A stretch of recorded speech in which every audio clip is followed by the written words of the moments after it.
America and Iran tensions are once again escalating to a critical level. U.S. President Donald Trump has signed a new executive order threatening to impose additional tariffs on countries that continue to trade with Iran. This move has raised serious concerns not only in Tehran, but also among major global trade partners, including China, Turkey, Iraq, and several Middle Eastern nations. The decision has triggered fresh uncertainty across diplomatic circles, global markets, and the international energy sector. According to the executive order, any country that directly or indirectly purchases oil, petroleum products, petrochemicals, or services from Iran could face new import tariffs when trading with the United States. While the order does not specify an exact tariff rate, it uses 25% as an example. This means the U.S. administration has the flexibility to increase or decrease the tariff depending on political and strategic considerations. This approach gives Washington significant economic leverage over countries that maintain trade relations with Tehran. President Trump has not issued a direct public statement on the order itself. However, speaking to reporters aboard Air Force One, he reiterated his firm position that Iran must never be allowed to obtain nuclear weapons. Trump warned that if Iran fails to reach a deal, the consequences would be very steep.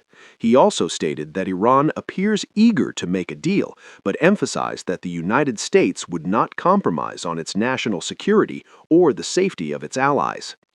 These developments come shortly after high-level talks between U.S. and Iranian officials were held in Oman.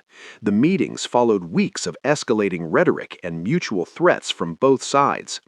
The American delegation was led by Special Envoy Steve Witkoff and President Trump's son-in-law Jared Kushner. Iran was represented by Foreign Minister Abbas Araghchi.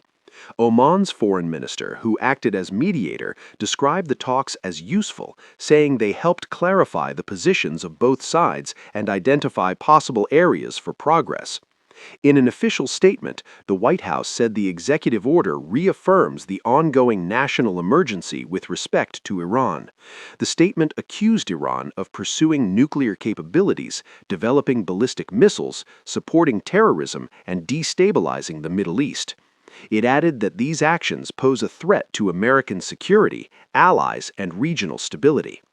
The White House also noted that the president retains the authority to modify the order if circumstances change.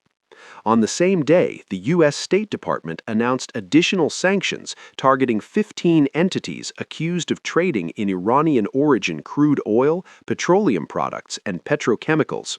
These sanctions are in addition to the already extensive restrictions imposed on Iran's economy, particularly its oil exports, shipping industry, and banking sector. Iran has not issued an immediate response to either the executive order or the new sanctions. Tehran continues to insist that its nuclear program is entirely peaceful.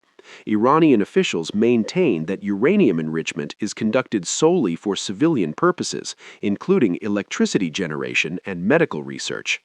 Iran has repeatedly accused the United States of violating international agreements, pointing to Washington's withdrawal from the 2015 nuclear deal during Trump's first term. Under that agreement, Iran was restricted from enriching uranium beyond 3.67% purity and was barred from enrichment activities at its Fordo facility for 15 years. After the U.S. withdrew from the deal in 2018 and reimposed sanctions, Iran gradually began breaching several of the agreement's restrictions, particularly those related to uranium enrichment. Last year, the United Nations reinstated economic and military sanctions after the UK, France, and Germany accused Iran of continued nuclear escalation and lack of cooperation. Despite sanctions, more than 100 countries continue to trade with Iran. China remains Iran's largest trading partner. In the year leading up to October 2025, Beijing imported more than $14 billion worth of Iranian goods. Iraq follows closely, importing more than $10.5 billion in products. Iran also counts Turkey and the United Arab Emirates as its key trade partners, with exports to Turkey rising sharply over the past year. If the U.S. enforces these tariffs, analysts warn of serious consequences for global trade, oil markets, and regional economies. Alongside economic pressure, the United States has significantly increased its military presence in the Middle East. President Trump has described this buildup as a massive armada. He has stated that military action remains an option if Iran refuses to reach a deal on its nuclear program.